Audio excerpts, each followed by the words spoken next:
महाराष्ट्रामध्ये आता मराठी बोलणं हे अनिवार्य केलेलं आहे. आता कंपल्सरी मराठीतच महाराष्ट्रामध्ये राहत आहे तर सर्वांना बोलावं लागेल आणि मराठीमध्ये बोलण्यास कोणीही नकार देता कामा नये असा कायदाच सध्या केलेला आहे.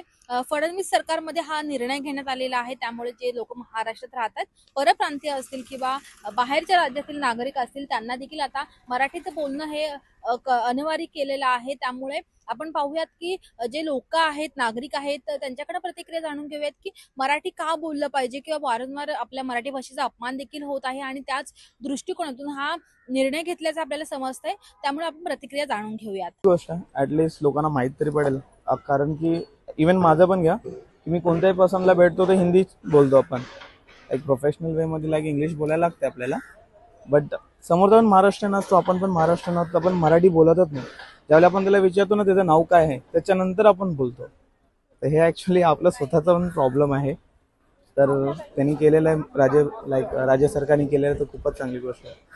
इवन लाईक आता जसं युवकांमध्ये म्हणजे कॉलेज स्टुडंट्स असतील किंवा कोणी ते हिंदीला किंवा इंग्रजीला पहिलं प्राधान्य देतात, त्यांना मराठी बोलण्यात कमीपणा वाटतो, त्याबद्दल काय सांगता? ऍक्च्युली प्रॉब्लेम त्यांचा नाही आहे. बिकॉज ऑफ की मुंबईमध्ये एवढे लोक आहेत ना की खूप लोकांना आहे ना की बेसिकली मराठी थोडंसं येतो. लाईक आपला जो फ्रेंड सर्कल असतो हा बेसिकली नॉन महाराष्ट्रीयन आहे. लाईक गुजराती झाले, पंजाबी झाले, ओके. तर प्रॉब्लेम कॉलेजमध्ये गेले होती तोच होतो की समटाईम्स लाईक तुमचे जर कोण असेल तर तुम्ही मराठीत बोलता, बट जो नॉन महाराष्ट्रीयन त्याला समजत नाही कन्व्हर्सेशन करण्यासाठी. त्याच्यामुळे आपल्याला हिंदी या इंग्लिश बोलायला लागतं. ठीक आहे. जर तुम्ही ह्याच्यानंतर जर बाहेर गेलात, लाईक आपल्या गावी गेलं, तर तिकडे आपण मराठीत बोलतो. ठीक आहे. तर ते आहेच. आपण सहज बाहेर पडलो भाजी घेण्यासाठी किंवा कुठे आपल्याला रिक्षाने जायचं असेल तरी आपण विचारताना पहिले हिंदीमध्येच विचारतो. राईट. कारण मुंबईमध्ये खूप सारे लोक नॉन महाराष्ट्रीयनच आहेत. आता त्यांना मराठी येतच नाही.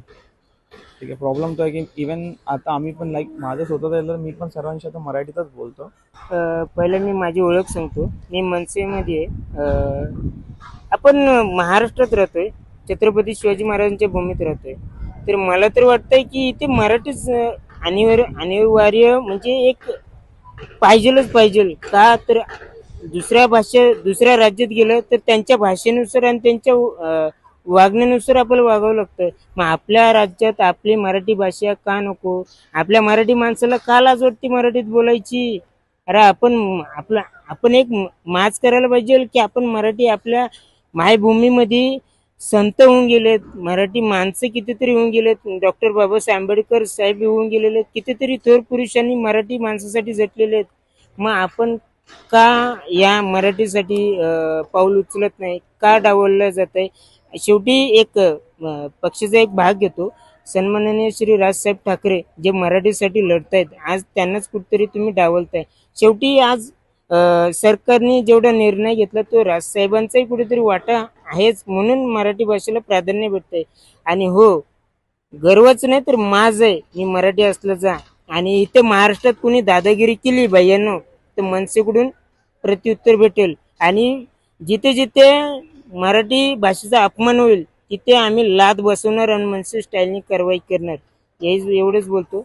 जय. आपली मराठी भाषा सध्या कुठेतरी लोप पावत चाललेली आहे आणि त्यातच राज्य सरकारने निर्णय घेतलाय की सर्व कार्यालयांमध्ये, सरकारी कार्यालयांमध्ये मराठी बोलली जावी.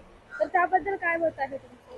हो, खरंच महाराष्ट्राला जशी मराठी भाषा लाभलेली आहे आणि ती महत्त्वाची भाषा आहे. कारण आता अभिजात भाषा अशी आपल्या मराठी भाषेला सुद्धा हे दिलं गेलं आहे.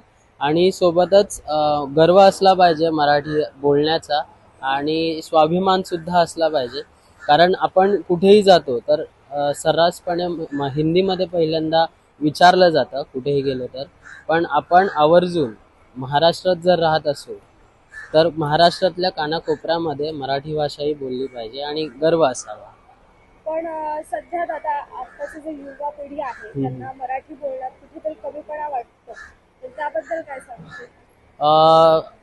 त्याच्या दरम्यान आता कसं आहे, पिढीनुसार चालत आलेली गोष्ट आहे. आता आमच्या आजोबांनी किंवा आमच्या वडिलांनी आम्हाला ते संस्कार दिले आहेत आणि त्यासोबतच वाचनाची जी परंपरा लाभली आहे मग पु ल असतील किंवा वपू असतील, तर यांच्या वाचनाच्या सानिध्यात आम्ही राहिलेलो आहे. आणि सोबतच साहित्यिक लोकांची जर वाचनं म्हणजे पुस्तकं जर आपण वाचली, तर त्याच्यातनं आपल्याला काय म्हणूया आपण, भाषेचं दर्जा सुद्धा कळतो. भाषा आपली वळणाधार आहे आपण म्हणतो, पण ती किती गोड आहे याचं महत्त्व सुद्धा आपल्याला जाणवलं पाहिजे. आणि हे परंपरेनुसार हे चालत आलेलं आहे. म्हणून आपण जसं तू ताई म्हटलीस की कुठेतरी लोप पावत चालले युवकांमध्ये, तर त्यांनी सुद्धा मराठी भाषेला तेवढा दर्जा द्यावा.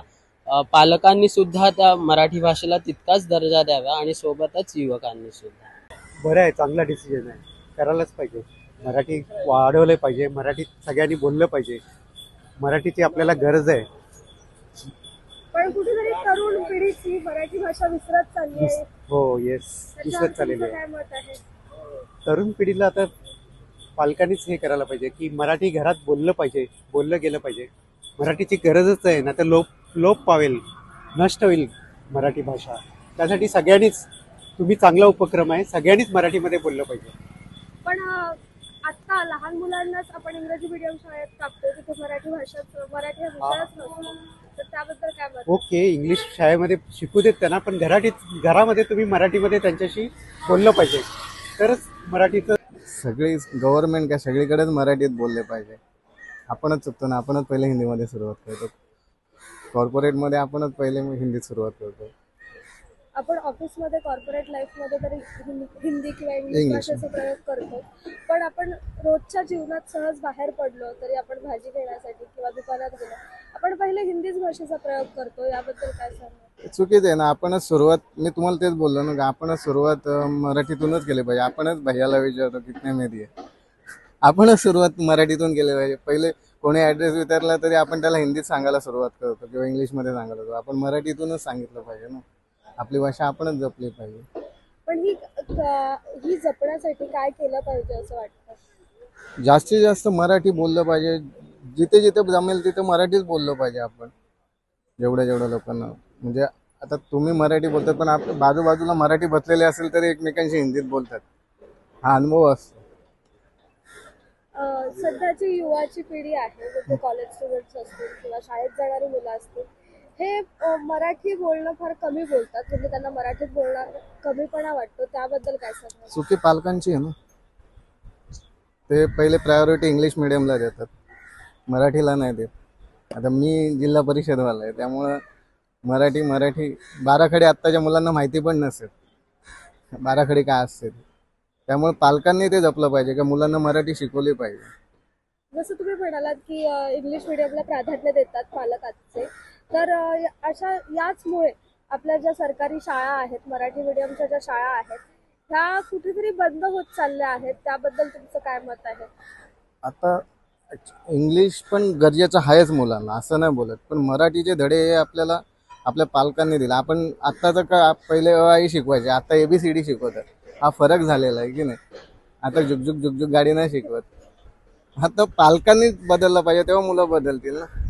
मेन गोष्ट आहे. तर आपण पाहिलं असेल की अनेक वेळा असंच होतं की महाराष्ट्रामध्ये राहतात जे मराठी माणसं असतात ते सुद्धा नेहमीच हिंदीमध्ये बोलायला सुरुवात करतात आणि समोरचा व्यक्ती जेव्हा मराठी निघतो तेव्हा ते मराठीमध्ये बोलतात. अशा घटना बऱ्याचदा घडत असतात. मात्र जर आपणच सुरुवात केली मराठीमध्ये बोलायला तर समोरचा व्यक्ती सुद्धा बोलतो. त्यामुळे हा जो निर्णय घेतलेला आहे तो अत्यंत योग्य आहे आणि त्याचं सर्वच नागरिकांनी स्वागत देखील केलेलं आहे. जे परप्रांतीय असतील त्यांनी देखील या निर्णयाचं स्वागत केलेलं आहे आणि जे महाराष्ट्रात राहतात त्यांना मराठी बोलता यायला पाहिजे किंवा जर बोलता नसेल तर त्यांनी शिकायला पाहिजे किंवा समजायला पाहिजे. या गोष्टी सध्या समोर येत आहेत. त्यामुळे या निर्णयाचं, फडणवीस सरकारच्या या निर्णयाचं स्वागतच केलेलंच पाहायला मिळत आहे.